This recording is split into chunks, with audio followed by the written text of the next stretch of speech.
what's up with those glasses, bro? Do you want to pick? Those spectacles? Are those like Magoo type spectacles? Are you jealous? No, I am a little. I mean, do you wear readers? LASIK, bro. So do you just balance them on the bridge of your nose? I'm busy right now. I'm sorry. I mean, I don't know if you have to keep your head like a certain. You did get new mics. I'm still getting used to mine, which is now just falling. Can you do me a favor? Why the fuck is there always a problem? It's always a problem. Yeah, I don't know. I was actually thinking that myself because.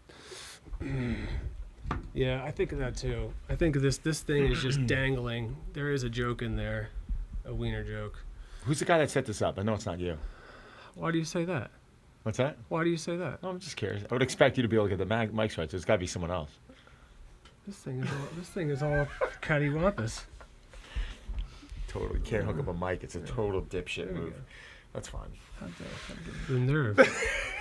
Hey now, Zack Zeigler, Don Saladino coming to you from Muscle and Fitness, AMI, located at, what's the address? I don't want to tell people the address. We are located in the Empire State Building. Pits of hell. Midtown Manhattan. What's your week like? So what did you do today? I'm curious. Like, what do you train people all day long? No. I normally, beneath you. I only train. No. I love to train. Yeah, yourself. And A-list clients, the peons. I mean, peons, no. But I leave a block in the morning. So typically, I mean, you're looking at anywhere from 7 to 10, 7 to 11, 7 to 8 to whatever. Like that block in the morning. Yeah. I train my peeps. Okay. Probably comes out to maybe 15 sessions a week. Okay. It's not a lot, but it's not a little either. And then I normally get my session in with a couple of my really close friends who are clients, like Sebastian Stan. Like he started as a client, he's a friend now, and it's one of those things. Well, they're all friends, but I train with him around noon. Some of the other guys, Tone, my workout partners. And then, like, in between, if I don't have an hour, if I don't have a session, it's paperwork. What's the last thing? The last workout you did with Sebastian Stan? Walk us through it. Well, okay, what was it? Walk us through it. We actually, it's kind of funny because it's almost, we have our accessory days, and our accessory days, so we have our muscle group days, we have our deadlifting day, our squatting day, whatever it is. Today, Seb came in and was just pretty much like, listen, I'm going to get a run today. So I was like, all right. And then I worked out our team. We have a team. We ended up doing a really good warm up, breathing drills, a few minutes on that, some mobility. And then we just did an arm day. We actually, like, today's a perfect day because we were, squat, we press, we do all that stuff. We had all of our big lifts during the week. Yesterday I did like snatching and get ups and all this fun stuff with kettlebells. Okay. And, but it wasn't really intense. And then today we just did a gun day, and then tomorrow's going to be like a deadlift and pulling day. So it's fun. It's fun because we always get in what we need to get in during the week. We hit some things with frequency, like areas of the body that we want to develop a little bit more. We might hit, with a little bit more frequency, and we'll throw that in later on in the week. But all in all, you really listen to your body, and we always do legs almost first thing of the week because we just want to come out. Get out of the way. We just want to come out like everyone does chest on Monday. Like I love doing my legs on Monday. Like I think it's the most important body part to train. I think even for someone who wants to bring out their abs and their upper body, legs is where you're getting the most bang for your buck. It's increasing hormone levels. It's fat. You're burning more fat. You're developing more muscle. You're improving the cardiovascular system. I mean, when you deadlift and squat, I mean, that's as hard, if not harder, than any type of interval training you're ever going to do. But I think that's it. It's taxing, and people hate it because it's so taxing and draining, which is why I think they put it off or procrastinate a lot of times. Because unless they're with somebody, which I think it helps because, when you're there and you want to do it, you're going to go through it, and you're going to make whoever's with you comply. Right. But by yourself, it's easy to be like, I'll just squat tomorrow. I actually got on a client. I actually got on a client of mine's ass the other day because he was coming in like, what are you doing today for lower body? And he was like, because I knew he had lower body. He was like, I'm going to do some goblet squats, and I'm going to do some one-legged RDLs. And just how he was talking to me about it, I'm like, Mike, like, part of the reason why, like, you're complaining that your core is not getting stronger or this isn't getting stronger is that you're coming in and you're just kind of going through the motions. I'm not saying that you got to put your foot on the gas and run in 7th gear. Yeah. I'm saying that there's got to be some type of progressive overload. There's got to be where you're coming in on one day and you know what you're doing, and then the next time especially in the beginning, we're trying to increase.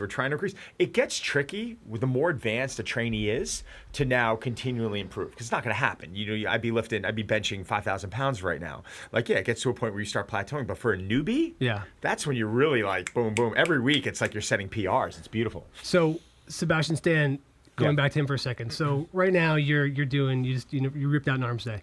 So, does he have a specific goal right now that he's training for? Is it a specific movie? Does it change? It's a great question. It's always changing. And it's funny because if he has a role to get ready for and he needs to thin out, then we're thinning him out. And if we need to put size on because he's got an Avengers movie come on, then we're putting size on him. But it's wild how, and we talked about this yesterday, we were up at the Ronald McDonald House talking to kids, and it really is a coin toss, because one week he can be auditioning for a job and he thinks he's going in one direction, and then at the end of that week, the job gets canceled, and he's like, okay, don't have to put on size now. Now I got a job where I got to ride around on a motor scooter in Greece with no shirt on and look almost, very, thin, and then it's completely different. So these that's why I love working with a lot of the actors. I mean, even, I don't want to say over the athletes, but the athletes, it's a very specific goal.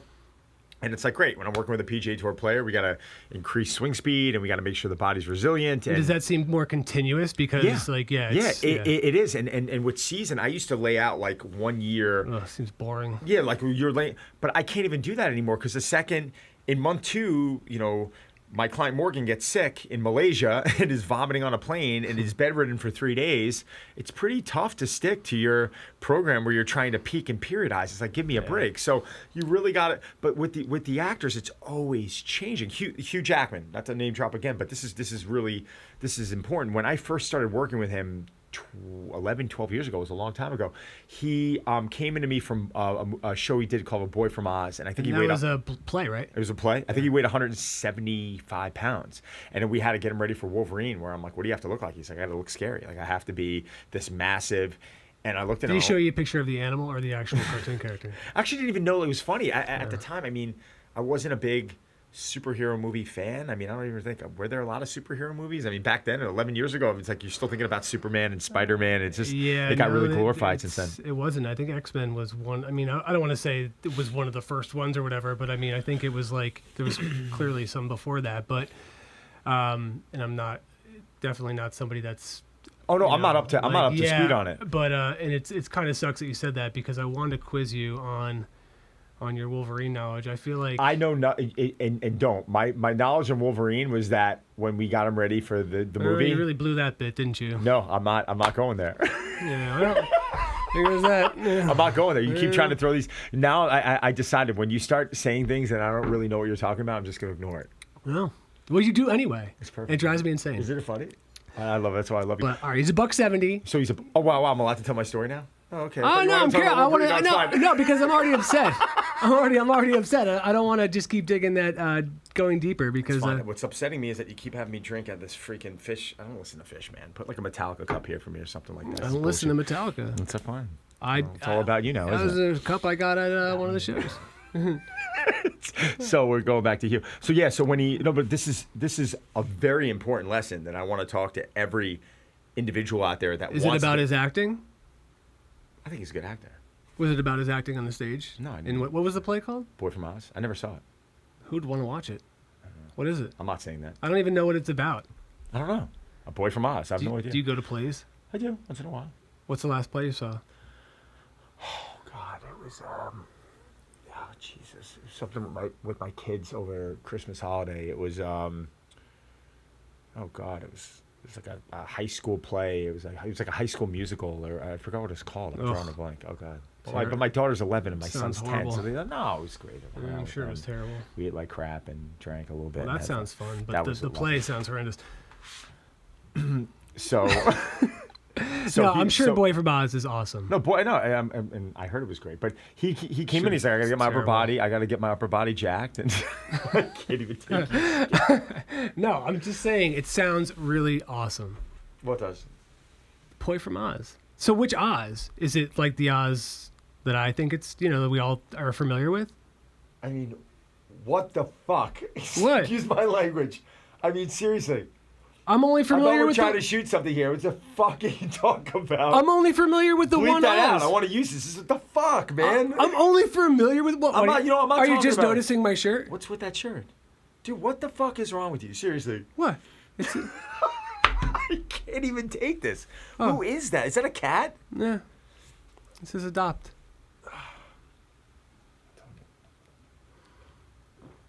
So okay, so then what is his relationship to Dorothy?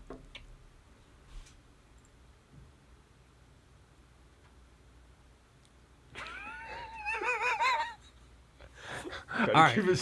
All right. So he's 170 pounds. He comes to you. Are we talking about Yeah, this? yeah, Okay. yeah. Clearly, obviously, he is not related to Dorothy. He's not probably related to Dorothy. He's probably related to one of the other characters, but there's no reason to get into it because none of us have seen it, so we don't know. We the haven't backstory. seen it. It was too long ago. So. Okay, so forget it. But I think it was very good because everything he does is good. So. Probably the lion. So he comes back. Wolverine lion. I just figured there's some sort of connection. So he comes to you. He says, "Don, Don, help me." He's crying, right?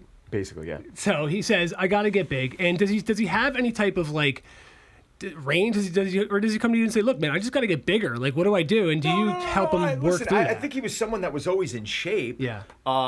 I knew the coach that he worked with. The coach, it kind of fell in my lap out of luck because the coach that was working with him his wife got pregnant with triplets and they ended up moving and he was like, I want to work with you. I said, great. So awesome. So we jumped. There was no social media. So it just worked like that. Like he didn't know. He didn't. No, even he do saw it. me in the gym. He saw me working out. He saw me working out on my own. And Okay.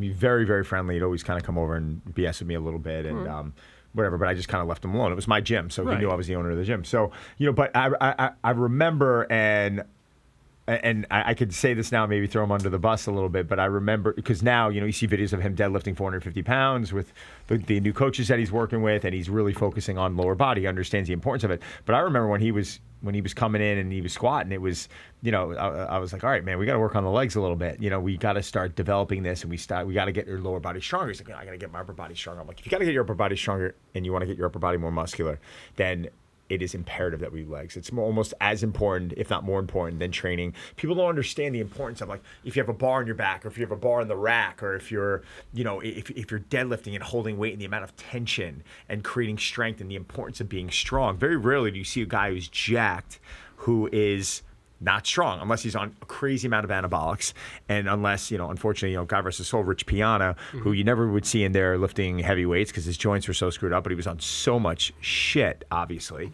and a lot of us know how that turned out. It's a terrible thing to talk about, but steroids is really, it's no laughing matter. I mean, really, it's very real when you start seeing people fall off the face of the earth that you even know.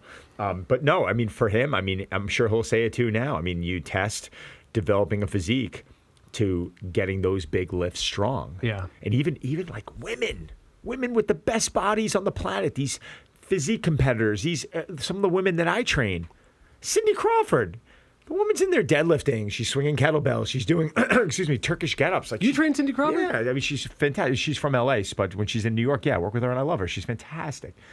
She sent me her face product kit, and my skin's glowing now. I noticed. So I really, Actually, I did. Yeah, it really feels good. It's way better. It was ashy last week. Now it's like she sent me all this nice stuff and exfoliants and eye cream, and it's like, wow, I feel like a new person. You have nice skin. Thank you. But my point is she trains to get a lot of these big. She understands the importance of having muscle on the body, and women just get so freaked out when they hear the word muscle. You're not allowed to hit the table. We'll get yelled at later on. By who? By the people behind. Yeah, the people behind the camera. Daniel, as much as I Pierce, like, you should seriously. The knives come out. Him. Oh. What are you doing? You're in the cut. I want to be in this. You're in the cut. He heard Sebastian Stan's name. Jumps in. But yeah, no, I mean, that's it's not as hard as people think. What's that? Just training, getting into shape. I mean, it really is. I mean, minimalistic dosages is something I like, even referring to my athletes or people. Is this the right amount? Listen, 10 minutes a day is the right amount. Well, okay. I actually, that's something I did want to talk about. Right. But I also want to talk about, I want to finish this off with Hugh Jackman, and not to where he's at now, because, yeah, I mean, you see, anytime the guy goes Well, I don't train him anymore, so I don't even know. But I did see him. That's why we don't care about him anymore. Yeah, exactly. No, I'm just kidding. No, I mean, but no, you see, I mean, look, it's clear that he's gotten into fitness more now.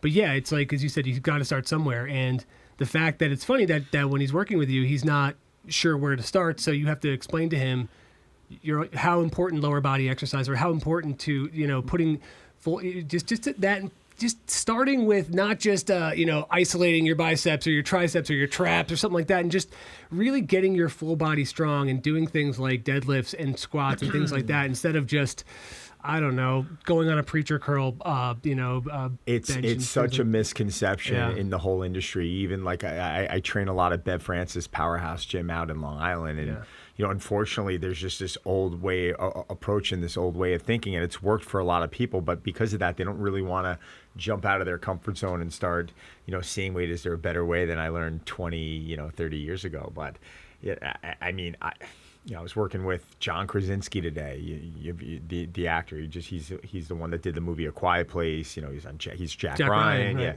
And he's had an incredible few weeks of training. We've been hitting it 4 or 5 days a week, and he's been getting crazy strong right now. But the last few days we did big lifts. So I went in today. He came in today, and I knew we had a lower body day tomorrow, so I said, we got an accessory and arm day. He's like, oh, wow, great. He was a little tired today. I said, yeah, no, you should be, rightfully so. But that's listening to your body. It's not saying, whoa, today is deadlift, and we should do that because we just squatted on Monday, and we just benched heavy on Tuesday, and you did pull-ups till you're blue on the face Wednesday, so Thursday, we're just, like, that doesn't make any sense. There's no intelligence there, But I'm trying to teach a lot of the people that I work with, we got to listen to what's going on in your life and your body, and that I think there is an easier way to do it than what's been steered to them in the past. So but do you think it's like all this information and the fact that there's so much out there and a lot of misinformation that it's easy to kind of get wrapped up in it and to overthink everything? And it's just it's a lot of it's simple, going back to kind of what Mom said: eat your vegetables, eat a balanced diet, and what you're saying is just get lots of sleep. Get lots of sleep, like minimize or manage stress as best you can. And when you're training, do a routine that's, balanced. And it seems to me like it's, but yeah, I mean, you can get deeper into it, specifically if you're, an athlete that wants to be in the Olympics or, on the Olympia stage or whatever. But like for most of us, it's not really super complicated, but yet we make it that way. You're a perfect example. Thank you. Because you're in very good shape. Oh. I know. But I mean, you just had a baby. You work a crazy job. You install a little in-home gym that you're using, but it's successful for you. And, it is. But you go in there in all seriousness, and sometimes it's 10 minutes, and that is plenty of time. No shit. If you put P90X, if you put someone 6 days a week, 90 minutes a day, who's been sedentary, and you change their diet, of course their body's going to change. Yeah. It's just, but how sustainable is a lot of that stuff. I'm about sustainability. I'm not expecting people to be the way that I am. Yeah. I love to train. It's part of my therapy. I need it. Yeah, me too. Do I go through spurts where maybe I need a day off, a couple of days off here and there? Yeah, but training makes me happy. General Pop out there, we're trying to get them off the couch. Yeah. And then once we do that, and we develop some confidence, and they realize that what we told them to do is attainable, then it's like, all right, what's next? Now we're talking. Now we start building a nice, steady, progressive, curve, whatever you want to call it. Yeah, and upward curve. It's been an adjustment. Like, it's not that I want to always train sometimes I want to train longer, but when a 2-month-old is screaming, it's not up to me. No, you know what I mean? not. Like, she's not really super into compromise at this point. No. So. Not at what, 6 months? Yeah, no, she's I think it's like 3 months. 9 or 10 weeks at this point. I'm really bad with math, especially after it gets past 6 months. So yeah, like I do the best I can, and same with my wife. Like, and we're really good about. Sometimes we're able to train with her there. We have her in a little carrier, and she watches us, and she's happy just watching us bounce around. But there's times where we have to trade off, and we'll get maybe 20 minutes each, and we'll take it. Yeah, it works. It works, and especially your wife, who went through a lot worse than what you went through the last 2 months. How dare you? She's the nerve of you to say that to me. I'm so tired of this. Jesus. I mean, you think you had it tough? I mean, yeah. No, I know, but that's the thing, and it took her a while to get to this point, and I want to make sure that I'm doing the best I can to let her get in there as much as she can, as long as she feels up to it. Like, right, she's already experiencing problems with her hip because she's run marathons before, and she's had some hip issues, and it's already flaring up, which is already bothering her. So I want to make sure that she's continuing to train because it means so much to her right now.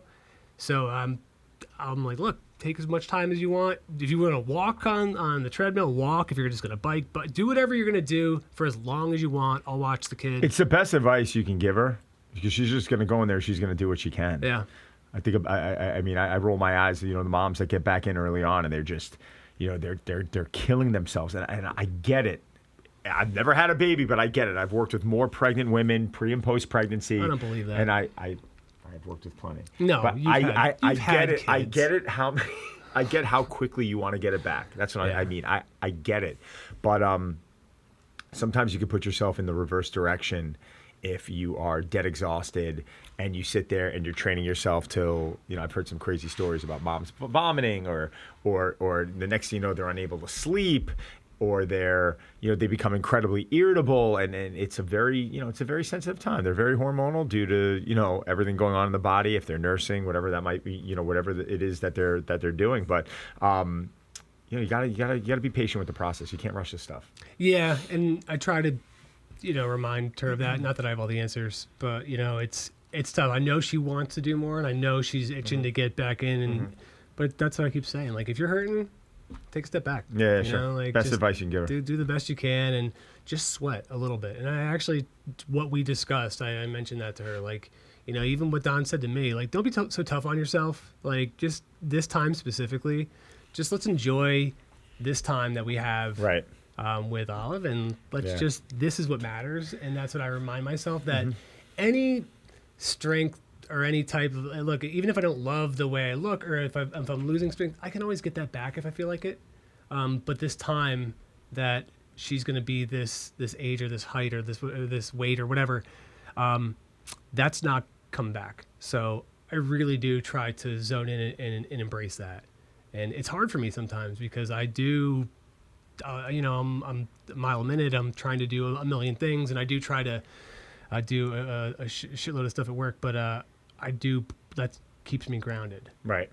But I do consistently try to make this home gym work for me better because my box gym, which is right across the street from here, so that's the only reason I go to it, because sometimes during the day it's a good release, but because I try to get home as fast as possible these days, I have not gone in a while. So I might even get rid of it. I have no attachment to it whatsoever. So I got in a discussion with a buddy the other day about this. I don't want to have just a regular barbell. I don't have the space for it. So, and I want something a little more versatile. I have some rec bags. I got sliders. I have, what else do I got? Bands. I got an adjustable bench, adjustable dumbbells. We've talked about that. So I got a whole bunch of stuff for me. So if I was going to get a bar, right? If I was going to get a bar. It's like a Swiss bar. So, okay, hold on. Right there. Okay. So would any of these, would any of these be better, worse? So for like multiple styles of training, not just training my arms, not just training, but like things I could do also with my legs. Sure. Like, so no, this is like I almost like to call it like a Swiss bar, and there's different types. It's got many different grips, but yeah, you're really limiting yourself. I mean, same with this then. Yeah. There's just a different style of Swiss bar. So these bars here are great, but I call them like specialized bars. Okay. Where you should really like if you're gonna get a bar like this. If you're gonna get a bar like this, you need to make sure that you have other stuff. This is like when you have, all the basic toys. You really, deadlifting with that, squatting with that, you're not going to do it. It's not going to happen. You could do bent rows, you could do your pressing, you could do overhead pressing. If you want, it even gets tricky with overhead pressing because now it's a little bit wider, so now you're moving it away from your face. You can incline press with it, but you're just really limiting yourself. I was kind of thinking lower body would be very, very difficult to pull off with it, which is why I started to think moving away from this would be the way to go. But I wanted to get your opinion on it. I'll tell you what I love this bar for. When someone's managing an injury and they have approval from their doctor and therapist to prep, sometimes going from a standard Olympic style bar to a neutral grip, it really forces the elbows to stay in a little bit, might be a little less stressful in specific areas of the body. So that I like it for. But specifically, like for me, I was thinking like this would be good for presses, like for the shoulders. Like my shoulder got banged up last year during a couple things. But so okay, these are done. I don't want that. I'm Get rid of done this. with it. Terrible. How about okay? So same thing. I mean, it's literally once you start getting into these specialized bars, and I like talking about like bamboo bars are specific. Those are additional toys that you want to add to your arsenal. They're just tools for the toolbox. You can do bicep work with this. You can do tricep work with this. You can do a lot of pressing with this. I don't even, to be honest with you, I don't even know how wide that is to where you wouldn't be able to deadlift with it. I don't think I could deadlift with it, but I think I could throw it on my back for lunges and maybe squat. Maybe. I don't know. I'd have to see. Maybe. It could be. It could be interesting. I mean, you're not. Yeah, it's more of a neutral grip. I don't. Actually, if that piece is wide enough there, I know when squatting, you really want to focus on driving the elbows down. Might even make it easier. I don't know. I've never seen it. So with the easy curl bar, but Yeah. okay, there's a couple of variations, right? So there's ones that have like a flatter, it's a little flatter in the middle, which would be probably a little more versatile for something that I want, but they're also skinnier. So I'm not really sure which one would be the best for me here. Like this one, I still think I could probably rest that along my traps and get a lot of lower body work done if I wanted to, along with a lot of the upper body stuff. But why don't you want to get an Olympic bar? Mostly the size of it, and where it would be going right now. Like you can get like these the smaller ones. Well, no, you could still do an Olympic bar, but you can get like some technique trays, like some boxes, or they even have these safety support racks where you can actually, they're like freestanding where they raise up and you can just put the bar on there and you can squat off of it. It's the thing I like about regular bars too is you can go get fat grips and you can add fat grips to it. I have those. Or great. So that's a variation. You can add bands and kettlebells to the size of the bar. I mean, now you have another variation. So, but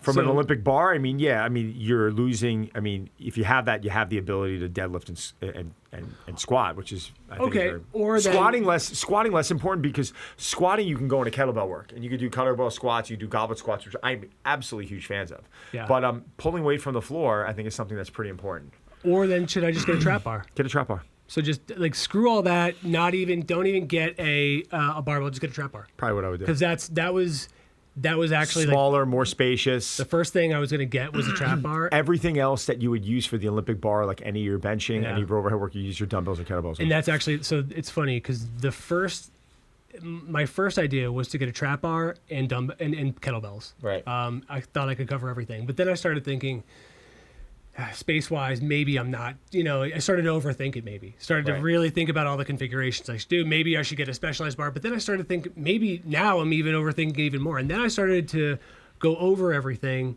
so many times that I got confused to where I was like, you know what? Maybe I don't need anything at all. But I think I do want that trap bar. You're gonna want some variety and some variability. And I know it's fun. You know what? Listen, there are days you're gonna go in there and say, you know what, I do some kettlebell squats, or you may want to go in there and do so. It's nice to have the tool in your toolbox. I'm surprised that a lot of gyms aren't featuring the trap bar anymore. It's one of my favorite ways to train a client with their lower body. It's really a full body exercise. It is so safe. Puts your angle of your spine is way safer, even a little bit higher than say a regular deadlift.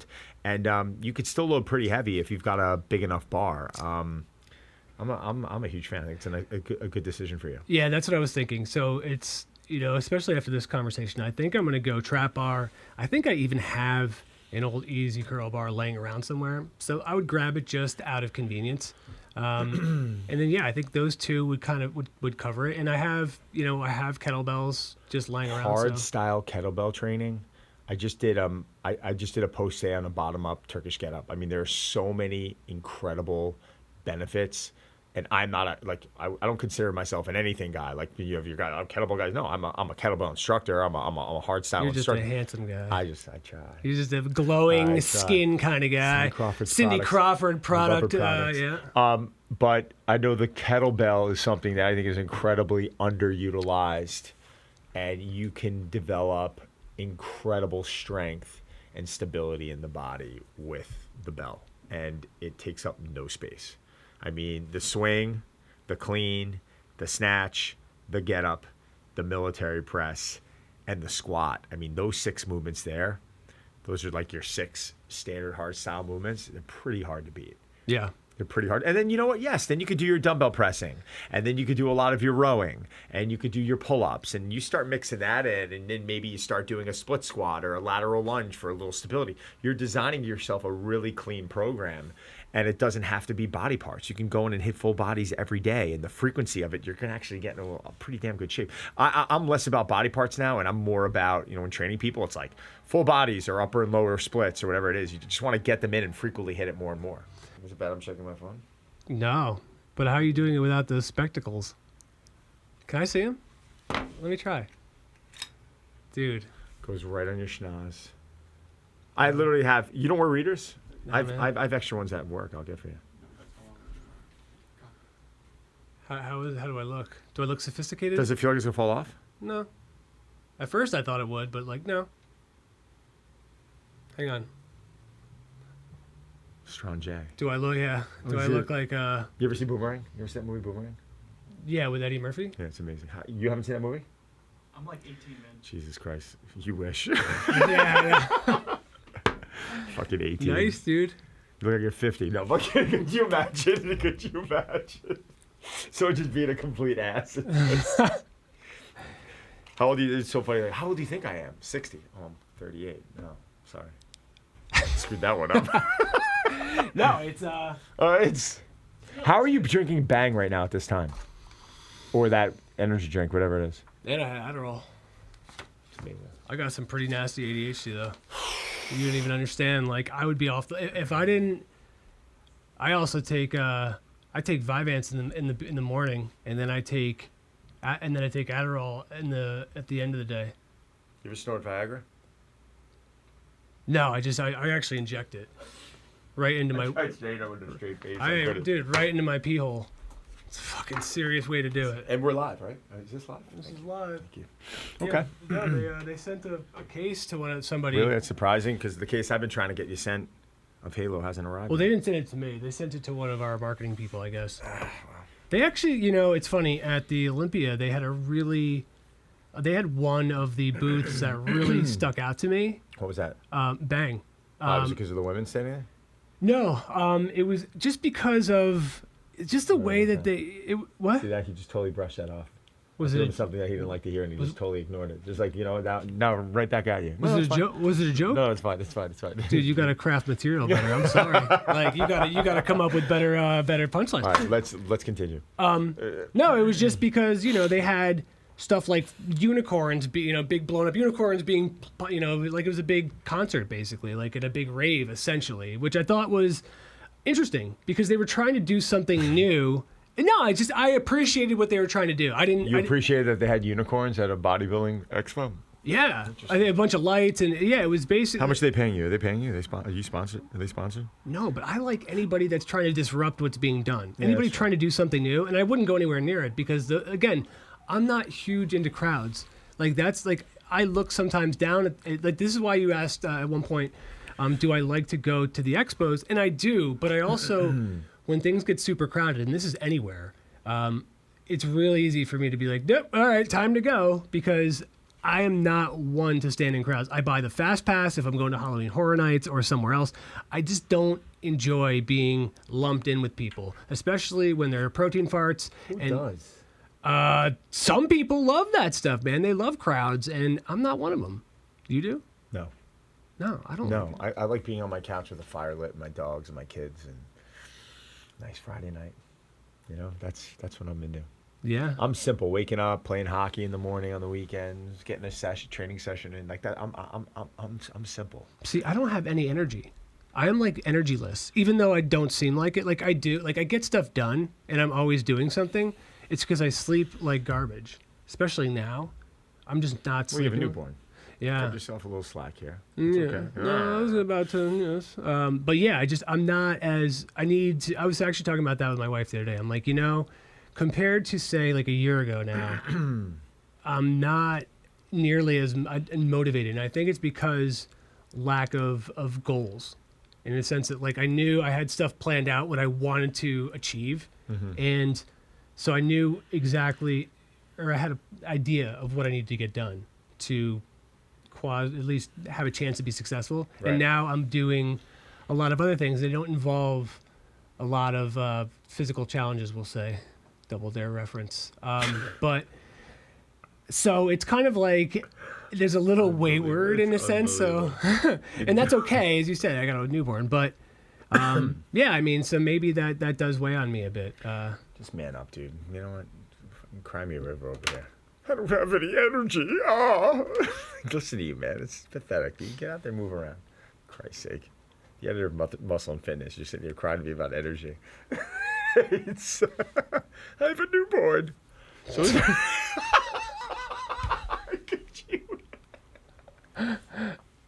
oh my God, I'm sweating.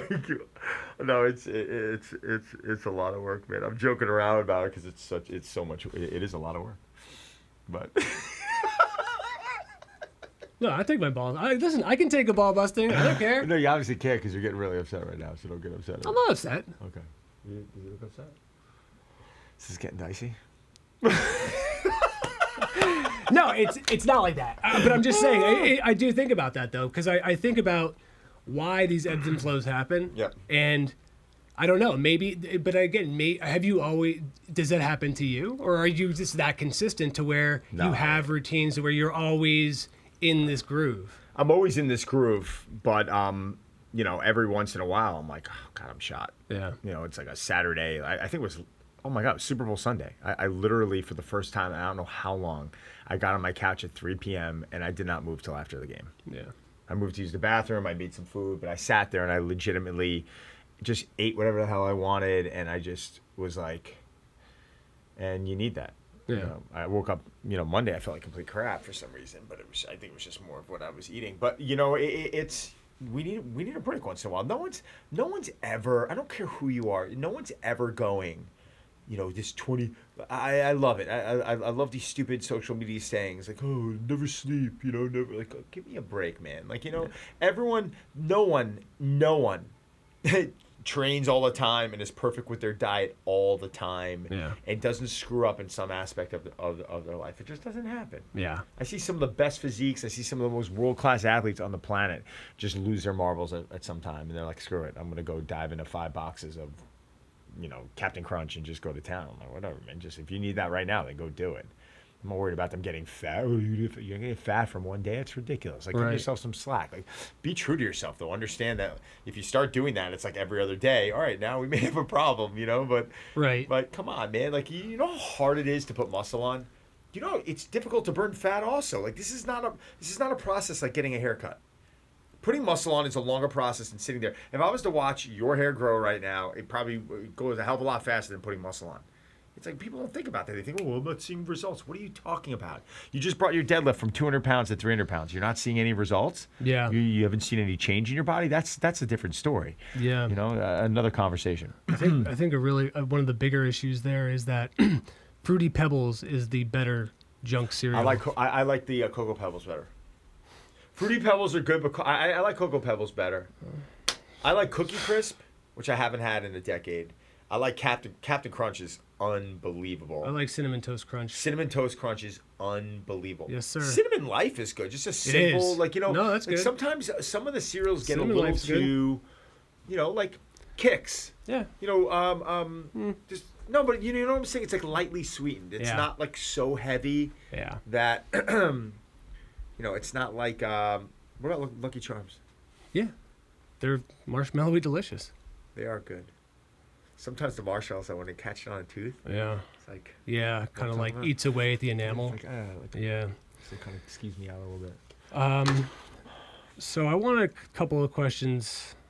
No, I don't want a couple of questions. I actually want to go over a couple of beginner topics that I think that we can dissect here. Let's dissect. I don't want to be, because you.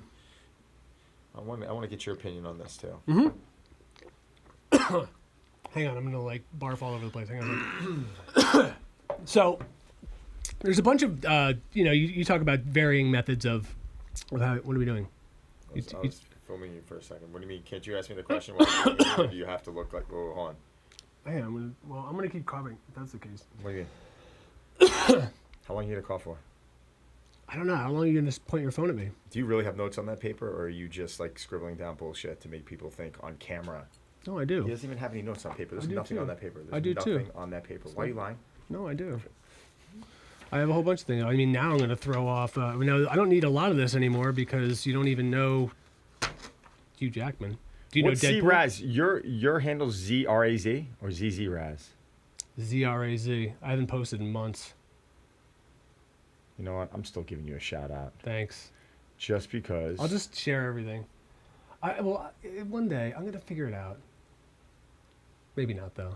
I will. No. I talked about this yesterday with Daniel. Damn it. And I also talked about today calling him Dan. Does he like Daniel or Dan? He likes Daniel, but I heard Pierce call him Dan. Call him Dan. Yeah, right? Whatever. He's been in the game long enough. He's 18. You know, he's just. He's 18. He has it in his stripes. And he has a crush on Sebastian Stan. I'm not even kidding around. Babyface. Babyface Dan. Let's call him Babyface Dan. Yeah. Babyface Daniel. Just so you know, every single time there's somebody that we need for an example. He's like, so when Sebastian Stan's here and we're interviewing him with you and Don, I'm like, wow. Who's he? I don't know who Sebastian is. Seb?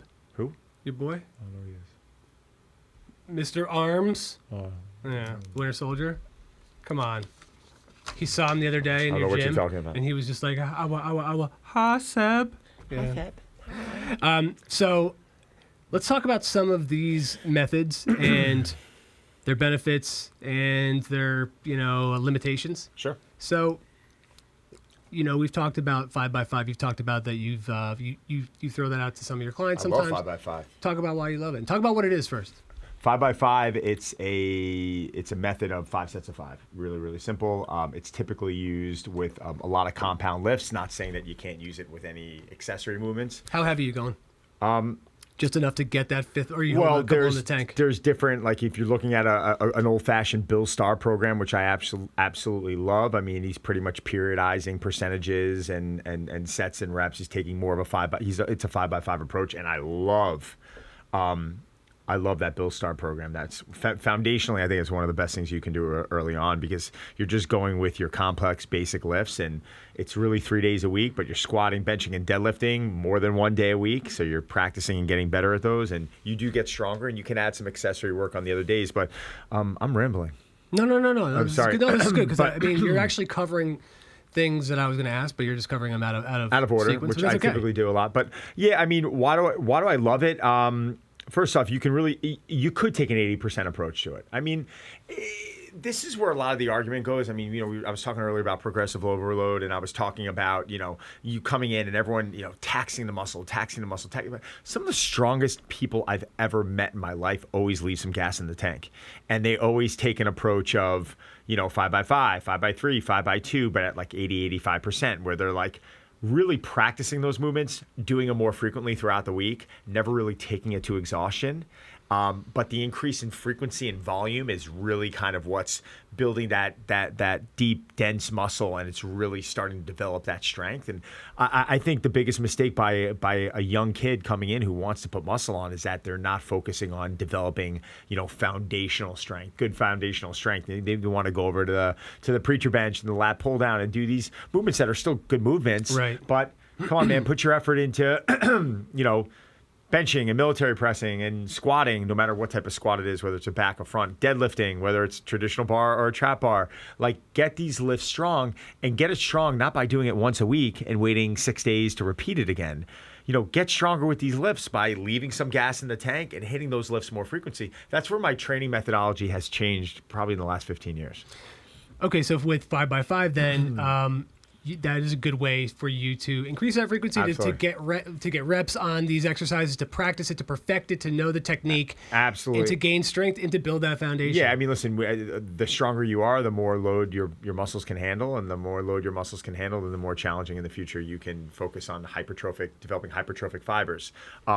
I know When's the last time you said that phrase, hypertrophic fibers? Probably yesterday. Yeah, okay. I love it. Just making sure. All right. Also, don't think I didn't see you smirk when you said the word like load 5 times in a row. it's Seriously, pretty funny. yeah, I saw it. It's just a bad word. Yeah, I just don't know. like using it. It's yeah. But the late Vince Gironda, I'm sorry, late Vince Gironda. Vince Gironda died like 40 years ago. The late Charles Poliquin. That's what I meant to say. For Gironda's been dead since the 80s, I think. Still late. He's late, but Way late. Way late. Charles Poliquin passed I think the last 6 to 12 months. And he was big into doing a lot of 5x5. He was big into doing a lot of German volume training, really basic lifts. But he would almost increase the time under tension more. So he would be focusing more on like 4-second negatives, 5-second negatives, maybe a second pause and a press, which means, your rep now, instead of it taking 2 seconds, it's taking, 6, whatever it is, 4 plus 1 plus 1 is, 6 seconds. So when you start doing 6-second reps and you're doing it for 5 reps, that's now your time under tension is at 30 seconds. The theory is that you can start dialing more into hypertrophy while really handling more of a heavier load. Will you grow up? Oh, I'm sorry. But no, 5x5 I love. It's traditionally, I think, one of, there is no best, but it really is one of the best foundational methods you can be approaching. It's something where if you're getting into training, I'd say take the next year or so and just get really good at the big lifts, get really good at 5x5. And listen, I've been doing this over 20 years. It's still a method that I go to frequently. I probably live there more frequently than anything else, because I do believe in more of the, athletic, functional, combined with more of this power building methodology. Like if you look at how my program's designed and how I train my clients, my athletes, I spend the first few minutes really developing athleticism, speed, pliability in the muscle. And then, at that point it's, getting into some type of power and then getting into strength, whether it's strength circuits, it all depends on their goal. But the format looks very similar no matter what your goals are. Okay, who is this good for then? Like, is it good for everybody that just wants to build strength? I think anyone who wants to build strength and put on muscle, I think it's important. I think a lot of bodybuilders now get really afraid to get down in the 5-rep range because they're under the assumption that hypertrophy really, when you look at the science, 6 to 12 reps. You can develop hypertrophy in any rep range. You could build muscle at 2 reps. You could build muscle at 20 reps. It's just, is it your time under tension? Is it just? Yeah, it's time under tension. It's also, if you're used to living in one area for so long and developing that, and then suddenly you're a lot. Like, I know last week we went up to, my training partner and I went up to as high as 50s. It was stupid, but it was just, we felt like we needed it. We wanted to have some fun. We were almost kind of in this whole, just a little bit of a rut, and we threw it in and we were like, oh my God, this is amazing. And we did it for like a week straight. And we're like, all right, we're done. Let's move on. But it was a nice mental break. Yeah. I wouldn't necessarily say we got better at anything, but listen, we were sore as hell. We felt great. And in this week, it was something new. It was something new, but we came back to our big lifts this week, and already like our big lifts are really good and we feel really good from it. So. And what about like dropping it down even to like a 3x3? I love it. I love it. Actually, what I would even do is, you could drop 3x3. You can even increase. There's different ways of thinking about it. You can go 3x5, and as you start dropping, then you start increasing the sets because you want to make up for the loss of reps. But there's not, I know Christian Thibodeau talks about it a lot, especially with a lot of natural guys. You could start tapering off a lot of the volume on each workout, and he'll use a lot of things like mechanical drop sets. He'll use, rest pauses. He uses crazy stuff like clusters and a lot of things that have been around for years, but he's really for natty guys, he's claiming let's increase the frequency a little bit and let's really cut back on a lot of the volume, but they both work, Right. Well, yeah, I think we can get into like advanced techniques like that some other time. I think that's a really good thing. I was just saying it. No, I think it's a good idea. Jesus, good man. What about Tabata? I love Tabata. So Tabata would be I use it a lot. I use it a lot with the kettlebell. Okay. So Tabata is a technique I use a lot with the kettlebell. And it's 20 seconds on. Is it 20 seconds on, 10 seconds off? 10 seconds off. And 8 rounds?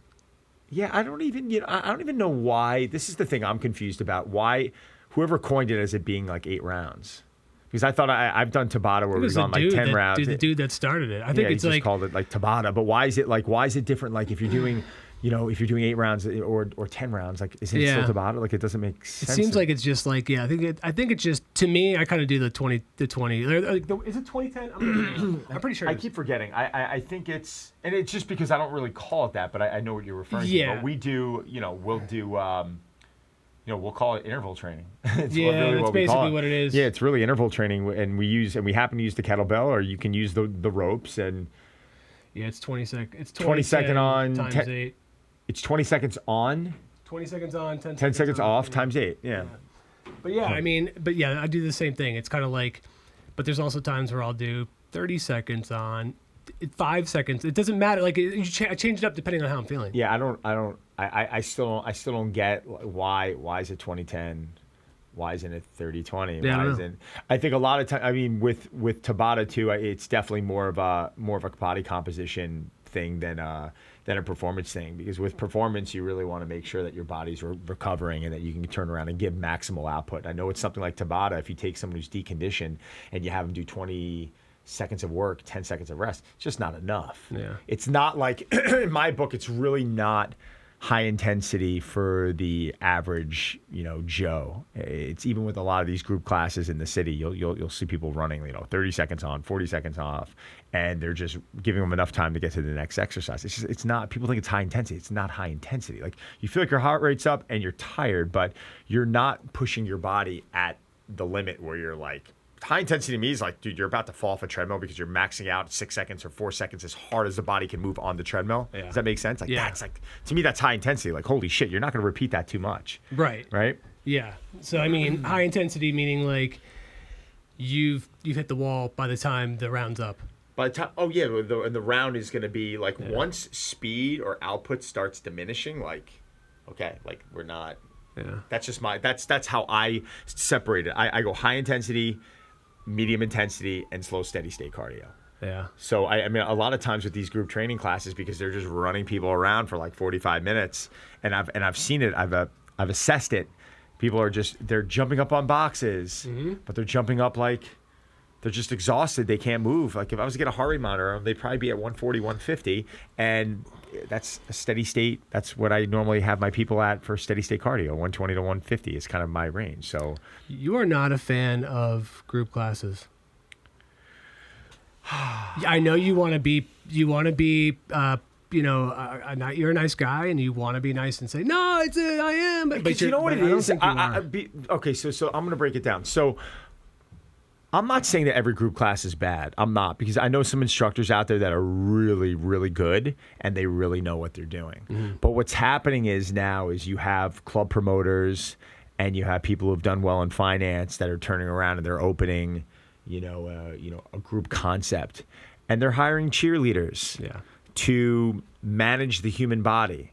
And when you have someone coming in that doesn't have a right to do a specific movement, but some instructor who looks great with his shirt off thinks they have the right to push them through something they shouldn't be doing, it's irresponsible and it's wrong. Yeah. And on top of it all, it's not even the best result, because a lot of people going through these classes, like, and I challenge them, like, people, I take this, I take this boot camp, and I'm like, well, how's that working for you? Like, I don't mean to sound like an asshole here, but are you losing weight? Well, yeah, I felt great for a while, but my knees as they crutch away from you. I feel great. Yeah, but it's like it's just irresponsible. We got to hold ourselves to a higher standard in this industry, and it can't be about, I'm going to set up 30 boxing bags and 30 lightweight stations and blast music and have half naked people running around a room and just turn up the heat and have them sweat, and that's a good workout. It's not training, and it's just, I'm kind of a purist, so it's. Yeah, but I understand. Listen, there are several people out there. Someone's going to come in here right now and say, oh, you know what? I was sitting on the couch, and then I went and did Barry's boot camp, and it was phenomenal, and it got me into shape, and I love it. It's a great community. And I'm like, great. Yeah. Congratulations. That's fantastic. I'm happy for you. Is it an overall marketing issue then? Is it an overall, like, the way, like, things are marketed is, like, that's an issue that we should be trying to combat, because we're showing that, oh my God, this is what you should be doing. You should be joining these half naked people running around. Well, I also think I also think it, and yes, to add to that, but I also think it has to do with the fact that the consumer, when it comes down to fitness, they really don't know, and it's not their fault. It's like, this is where we clash. Why? Because I think that you saying it's not their fault gives them a pass.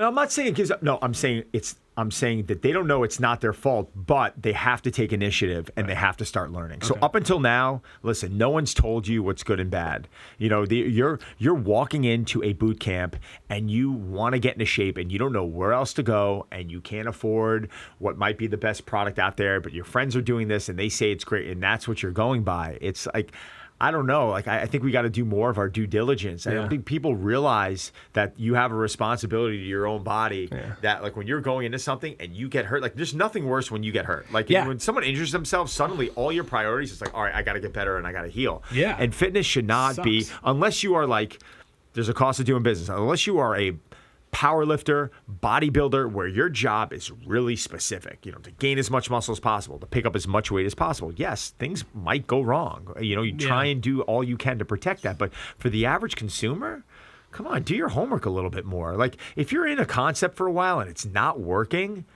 and you don't know why, then whose fault is that? Like, I can understand if you're going home and eating McDonald's every night, then be true to what you're doing here. You can't point the finger at your instructor, but if you're getting hurt in class and if no one's steering you in the right direction and they're not coaching you, like, I believe if you're going to fitnesses, put some time into your health and fitness. If you can afford going to dinner once or twice a week, you can afford getting a coach. Cut back on dinners. You know, it's like, it's bullshit. Do you think it's also because some people are living in yesterday of like their glory days of like, you know, shit, man, I scored a couple touchdowns back in high school. I could just strap on the old shorts, gym shorts, and get out there. There's a level of insecurity. There's someone that I don't work with a lot of people online, but I kind of take on cases that I just want to take on. And you work with my brother-in-law. I do, but you know, I happen to really like your brother-in-law. No, I'm grateful that you. I didn't expect you to go that far, which is really cool. Great, and you're a good friend, so I'm happy to do it. But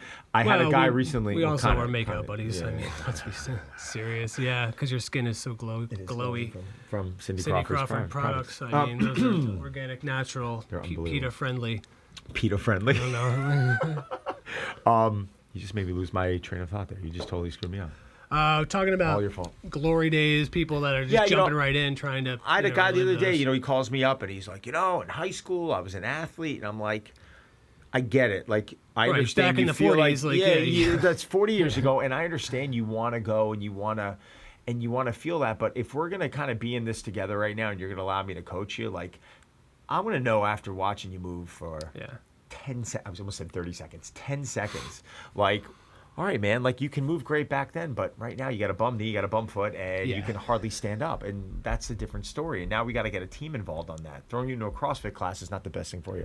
Right. So that's what I mean. Isn't it being honest with the assessment of not just from like your assessment, which you have to be honest because it's not even your professional reputation, like, because you have to be. But they have to be honest with themselves. And if they're going to come to you or somebody else and they want them to say like, oh yeah, dude with the bum leg and bum hip and you're dragging yourself in here, you can totally do this hour boot camp. Like, it's listen, horseshit. So yeah, and you're right. A lot of times I kind of pad the answer because I'm trying to be politically correct. The answer is that there's a lot of better ways to go. Yeah. There's a lot of better routes to go. Now, if you told me that you're going to sit on a couch all year or you're going to go to Rumble and take a class, I tell you to go to Rumble, right? I mean, what's your opinion on Rumble? I think it's very fluffy. I think they've done a great job in developing, and I don't mean to bash them right now, but I'm going to be honest. But bashing them. No, I think it's very fluffy. Like, I went in and I took a few classes because a buddy of mine invested in it. I think I think it's about music. It's about everyone that I saw hitting the bags. They were like literally patting the bags, and it was like this. Then they're sitting there and they're in poor positions and they're doing crunches and they're doing all these specific things that after sitting at a desk for 8-10 hours a day, what these people are doing. Right. I know for a fact that a lot of the models that are in those classes, they're not even paying, and they're just allowing them to come in just to kind of create this whole image. Yeah. They're putting on crazy lighting. The music was terrible. Yep. They're turning up the heat, and you're sitting there sweating, and people think it's high energy, and it's fine. I mean, if that's what you want to do, like that's fine. But don't come cry to me after 2 years if you're like, oh, I haven't improved or I haven't like. And the problem is that a lot of the problem is, and I'm friendly with a lot of the models. Yeah. Because they all show up, they already have good bodies. Right. And they just want to sweat and they want to move around and they're trying to tag the business, and they're trying to do social cross promotions and do all this, crap to help elevate their status or whatever it is. And normal women are looking at them like, oh wow, this girl here trains there. Like, I'm gonna go there. Like, she looks great. And the guy's looking, go, wow, I want to go out with her. I'm gonna go just look at her ass the whole time, and that's fine. I mean, but it's just, I don't know, man. It's very fluffy. Yeah. It becomes very fluffy. And it's funny. I've gone there, I think once. I went there once, and I had the same impression. And I also have gone to Church Street boxing. Sure. And it's funny because it's just night and day. Yeah. Like Church Street is a serious boxing No, gym. you got real coaches there. You got people who really want to train, and they really want to develop a craft. And yeah, and they're not going to let you just sit there and just like unload on a bag, like, leaning back. Like, they're going to just stop you and make sure that you're in position, because they're trying to teach you craft and technique where it's funny because a lot of people, and I know they're not trying to really do that at Rumble, but a lot of people still walk out of there saying like, I just took a boxing class, so I can box. No, you can't. It's not boxing. No, you can't. You can't, because it doesn't teach you technique. So you're going to get your ass kicked if you try to think that. I think most people going in there aren't looking to start a street fight either. Agree. No, I'm not saying that. But what I'm saying is, do not confuse the two. And listen, I took, again, at Church Street, I didn't walk out of there thinking that either. If there was any trouble, I'd still use the old legs to get out of there real fast, or like, hey, what's that? And then I'm not going to use, the old fists. What I'm saying is, they're not trying to teach you technique. They're trying to get you to sweat. They're trying to get you to buy into the image of, this is a really cool place that you should want to be with these models that don't have to pay, but you're paying. And well, I really do believe there's got to be more quality control in this, because people are very influenced by, like, I've been a coach for 20 plus years. Like, I have, I own my own gym. I've taken more certification courses, more continuing ed courses. I have more mentors. I've hired more people to learn from. I've traveled to learn. Like, this has been a craft of mine for 20 plus years, and I know this much in the industry. And then suddenly you have an influencer with, a couple thousand followers, and she's like, oh, I'm just going to put up what I do. And like, I want to be a fitness brand. And I'm like, you know what? Like, I get what you're trying to do, but you're, it's just, it's not right. Like, it's like, leave it to the pros a little bit. Like leave it to the people who have really put their time in. It's, I was talking to, who the hell was it the other day? It doesn't even matter. We were discussing someone that we know who had cancer, and you had all these people on this blog site trying to give them like, don't do chemo, take these homeopathic like herbs. And I'm like, holy shit, you're going to one of the best hospitals in the world for cancer treatment. You have doctors that have been studying this for 40, 50 years, and you're going to listen to some house mom say to take some homeopathic herb? Like, I'm sorry, you need chemotherapy. Like, it's like, but how does someone think they have the right to turn around and argue with someone, argue with, Dr. Vince Aguero, who's the leading cancer doctor, whatever. I'm throwing this name out there that I actually know, that I know the guy, but how would you have that argument with someone? What gives you the right? And with fitness, it is very dangerous when you have someone coming into a gym and you're telling them, unfortunately, we've seen it with some CrossFit guys getting paralyzed, slinging weight over their head when they have not earned the right to do that. It becomes a ballistic movement that is incredibly dangerous, and it can really hurt people. And there's lower hanging fruit, and there's things that you can do as a fitness professional to put someone in the route to success where they're not going to potentially end up in a wheelchair. I think it's, once you hit 150,000 followers, you earn that right. I think that's it. Thanks. I think that's the way. That's it. I'm not even saying it's about following, because Gary Vee said something really cool the other day. He said, stop paying attention to likes and follows. Stop paying attention to that. Pay attention to quality content. And I listened to him, and I put a smile on my face, because everyone can fall into that whole thing of, put out quality content if you are the person to basically, if you have the right to do so. Right. And I think 90% of the people out there, 95% of the people out there do not have the right. And the best coaches that I know on the planet hardly have a following. Yeah, but I think it's something you said. These boutique gyms, a lot of them do hire people based on their followings now. So the quality control has definitely dropped. Yeah. And that does have to be addressed. I don't know how that gets vetted, or maybe maybe it just self-corrects at some point. But I think, as a guy that's been in the industry 20 years, I just want to know, like, what's the worst thing you've secretly wished on some of these people? Like, let's talk about, like, the worst. Like, I mean, come on. Like, you probably wished a car crash, get hit by a bus, meteor falls on their head. No, I don't wish bad on anyone. I don't want to hurt anyone. Yeah, no, right. No. Meteor I really don't. Falls on the head. Terrible. What I wish is that there was some broken ankle. I wish there was some quality control on all of this. I wish that there was some type of governing body, like arrested. A doctor has to go out and get a degree, or a coach has to go out and get a certification, which a lot of the certifications out there are STD, very easy to get. Something. It's unbelievable. I mean, there's got to be something. I just don't believe it. I don't believe you can be that positive. No, I am. Human beings. I don't wish bad on anyone. I don't put the energy into that. I put the energy into my work. I put my energy into my clients, my family, most importantly. Like, that's where my energy goes. I'm not sitting here because some guy's got 5 million followers and he's giving bad content. I'm not wishing bad on him. I wish that there was some quality control. But you don't say, wow, what an asshole. Or what a shithead. No, I don't. I just say that's ridiculous. Mm-hmm. I say that is so ridiculous that he's showing that. You don't say, I wish he would somehow be outed as a fraud. My question is does he even know he's a fraud?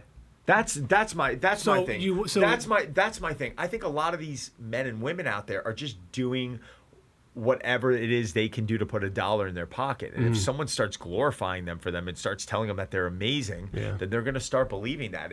If a woman's putting out fitness content, she suddenly starts making $1 million a year off of that. Yeah, she's probably thinking that she's pretty good. And the people around her are saying, no, this is what's working. Let's keep pushing it. I mean, I'm not saying, I never want anyone to get hurt from that. I was just kidding. No, by the way, no, you really weren't. I was too. I was kidding about it. But I also understand that, like, that's obviously going to spark jealousy, because if you're somebody that has put in a lot of work, not from you, but I'm just saying, like, if you put in a lot of work and then you have a man or woman that just steps in shit or something, and all of a sudden all these opportunities just rain upon them, then it's like, good for them. I mean, and they should capitalize on that. And from the human spirit and from them as individuals, if they have an opportunity to make money, they should.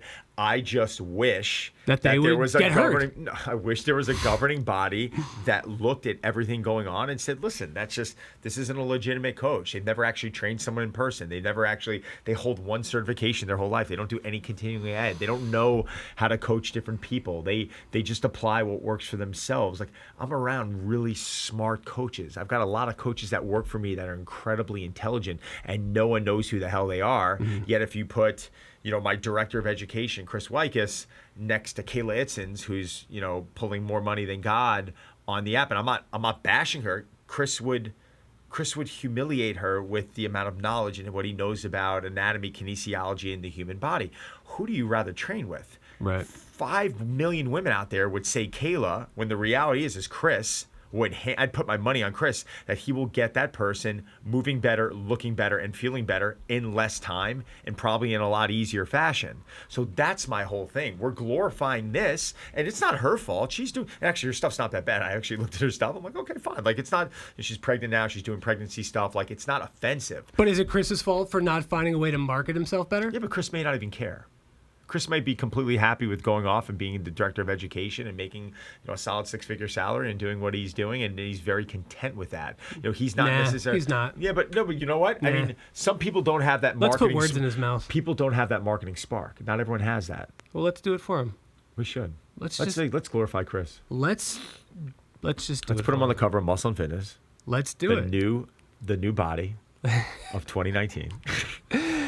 I mean, but look, you know what I'm saying? I do get what you're saying, but I also, I think there's a lot of ways to look at this whole problem. It is a problem because you said it. Like, the smartest people sometimes are overlooked because they're not the loudest voice or have the most pictures or the the flashiest pages or whatever, like you want to say. So, yeah, I don't know, man. I don't know how to correct this. Do you? I mean, you know who Mike Boyle is, right? Yeah. Mike Boyle is like the Babe Ruth of strength and conditioning. Yeah. Mike's a good friend of mine, and he's in his 50s and is a phenomenal human being. And I speak on panels with Mike, and when Mike talks, we all kind of sit there and listen because he's just so awesome. Like, if you put Mike next to Alexia Clark, the queen of workouts, like, suddenly, like, people are gonna flock to Alexia because she's got a fan club, and they go, "We love Alexia." Like, oh my God, this is Mike Boyle. Like Yeah.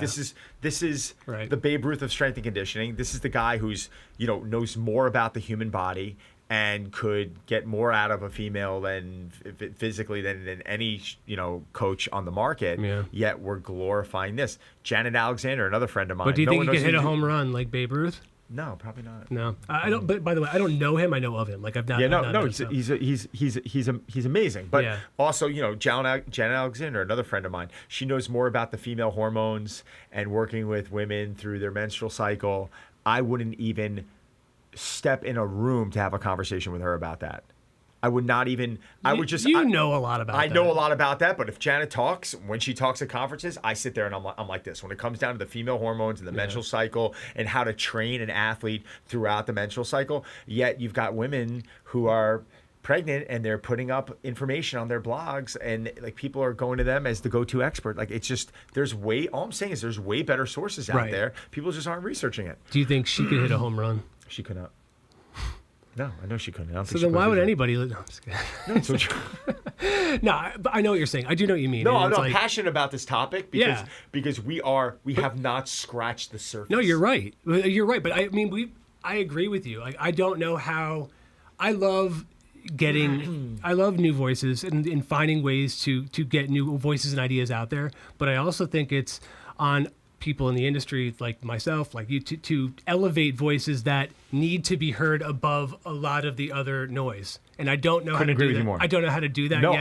I know how to do that. I know how to do that. We need to start glorifying in Yelling out the magazines. No, yelling out the window helps, but we need to start glorifying the really smart coaches out there. Right. And we need to get a little old fashioned.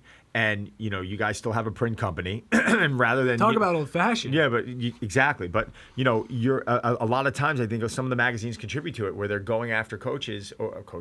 They're going after influencers. I wouldn't even call them coaches that have 7 million followers and they're asking for their opinion. So we're glorifying Agreed. people out there that are not coaches that are influencers.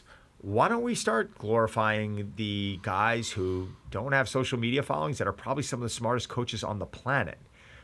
Like I consider myself someone very good at what he does, but I worked really hard on my social media. I'm only at 150,000 followers. So you're going to put me at 150 next to, a guy that I interviewed on my podcast, who I happen to really like, Calum Von Moger, who has 2.5 million followers. Like, no offense to him. Like, he knows bodybuilding. He knows his own body. He'll probably admit that, but like, don't get into a conversation with training with me or the human body. Just don't do it. Like, it's I going to thought be. he was an actor. He might be an actor now. But my point is not to toot my own horn here, but to say is we need to start glorifying coaches out there that are coaches, Right. not influencers. Because suddenly when you start turning around and taking, Paige Hathaway and you're throwing her on a cover of Muscle and Fitness Hers and she's flexing it, like, yeah, she looks great, but is her information really the best information to be translating to general pop? Or are we just trying to show and glorify someone who looks really good, who's, worked, no offense, but she's worked really hard at her own physique and she's done really well with it. But how much of that stuff is translatable? And if it's translatable, is it only translatable to 1% of the training population? Let's go in and let's talk to people and show them that, no, we can get you in shape. You never got off the couch. That's coaching. Right. Well, there's also, no, I agree with you, but there's also a bunch of ways to look at it. Whereas, and I have this conversation with our edit team a lot. I don't really give a shit about influencers. I think the word, it comes up and I'm immediately not interested. I do care about stories. I'm interested in stories, and whether they happen to be influencers or not, that's fine. But if they happen to be an influencer and they have a good story, an interesting story, that's cool. And I'm interested in anecdotal stuff. So if Paige Hathaway has a really interesting story, love it. Go for it. Yeah. Go for it. 100%. Yeah. I did not say that to bash her, even though it came off like that, but 100%. No, yeah. So to me, it's also like I have to keep in mind that this is a business that I do not own. So I also have to understand that like I have to make decisions that I feel would be best to keep the business going, that fit in line with the editorial concept that falls in line with the business. I'm not saying that woman on Muscle and Fitness Hers. What's her? Can you pull that down? Emily Scott? Okay. No, that's not. What's her name? She's very, very attractive. She's got a great physique, and you know what? You need you need whoever this is. I'm gonna Karina L. Karina. What's her name? L. I've seen her on a couple of things. Yeah. This woman here. Yeah. Beautiful physique, beautiful looking girl. Really interested to see what she does from a programming standpoint. I always am, but with every person that you put, and she could be a brilliant coach. I don't know. I'm just, again, I'm just taking, a little stereotype here, and I'm taking a stab Sure. at this. But let's see what she's doing, and if she's someone that's like, all right, listen, this is what's worked for me, and I'm not saying this works for everyone. That's fair. Yeah. Then I want you to go one for one, and I want you to show me a coach that is like, wow, like, I see what she did. That worked for her, but there are a couple of things differently that I might do differently with her programming, because she's got, her hip is killing her, and she's doing this movement here, which might be contributing to that pain that she's having. Yeah. And this guy can't externally rotate his arm, so even though he's going overhead, I want everyone to know that it's not for everyone, and I might sub it out with a landmine press. Yeah. You know what I'm saying? That's coaching. Well, I agree, and that actually is something that's something that I try to. I don't put it in every issue or on every article, but it's something I try to stress to everybody that is interested in our brand. We don't take everything we put in there as gospel. You have to understand your body, and that these are guidelines.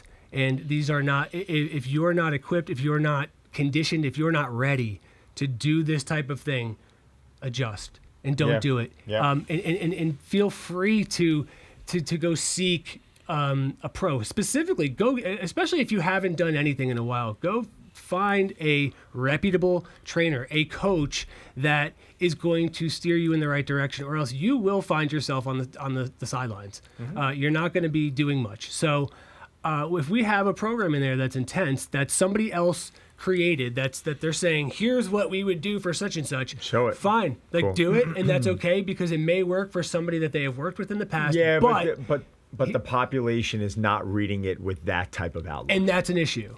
And that's the issue that, like, again, I don't know how to correct that, because I can't put a disclaimer in front of everything. No. But it's something that I want people to be critical thinkers. I want them to pick it apart and say, well, why would I do that? Why would I do the landmine? Isn't that better? Why people don't do that? People want it handed to them. But that's the thing. People just want they want the program. They were like, here, do this. That's what General Pop wants. I know, but here's the thing, and maybe that's, and in some cases, yeah, we definitely do that.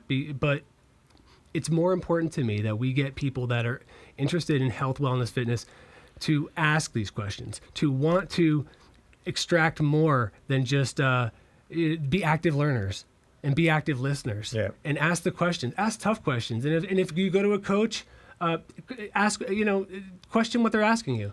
And you don't have to be a dick about it, but just question it. You don't have to take what they're saying. Why should you believe them? I don't think that's necessarily rude. I think it's being a smart consumer. I think it's being a smart person. That's it'd be almost cool. It'd be almost cool when you have coaches contribute to the magazine, if they did, if they're contributing to the magazine, part of it all, because they're getting marketing out of it, is that there was like a weekly live where it like almost advertised in the magazine, like Don's gonna be going live on Friday to answer any questions that you might have. Tune into Muscle and Fitness, live channel, and he'll be on there at headquarters answering questions. And then out of nowhere, because you featured me in a magazine, now it's part of the deal. I show up, and people are like, "Wait a second, you said to do incline bar presses, but I have a hurt shoulder." And then out of nowhere, you're coaching, and I'm like, "Listen, first off, get approval." Like stuff like that would be cool, and that would really help elevate engagement. And I think it would start helping to build digital a little bit more too. So those are just cool ideas. That's low hanging fruit. We can do that stuff. We can do that stuff anyway. Sorry, Jesus Christ. We can do that stuff anyway. We can do that stuff anyway. Specifically about substitutions, about if this hurts, and again with the whole premise being.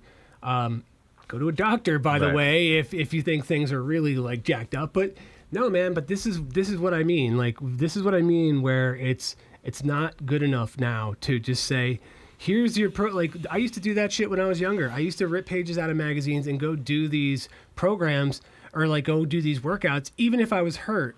And then as I got to be a little more seasoned, I started, what am I doing? Yeah. What am I doing? Unfortunately, it's amazing to me, a lot of these kids who are starting out on programs are not ready to do a lot of the things that they're looking at. Like when you have a bodybuilder that's 290 pounds and he wants to go in and focus on isolation, it's not what I would have an 18-year-old kid doing. No, but that's what he's following. But again, and I'm not.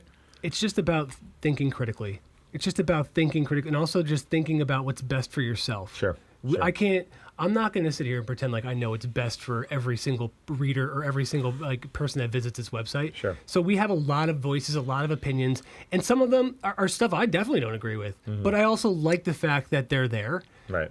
Because I want to get them out there. But I also, and we get hit a lot. Like, oh, well, you guys said this in one thing, and then you said, this and the other. But that's easy to defend also. Yeah, I mean, because it's like, you look every day, coffee's great for you, then coffee's going to kill me. So It's like, we have all that. But I think it's good that we're reporting it. But I think that's where we're at now. We have all of these different voices, but I think it's now, how do we decipher the ones that we should elevate and the ones that we should just be like, here's some that we shouldn't really pay that much attention.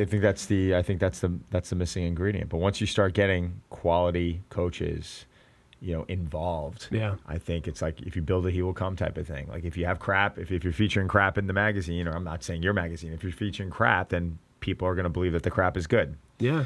But if you got good qualified coaches, not influencers, we got to start realizing out there that there are influencers that are bodybuilders. There are influencers that are fitness. They're influencers.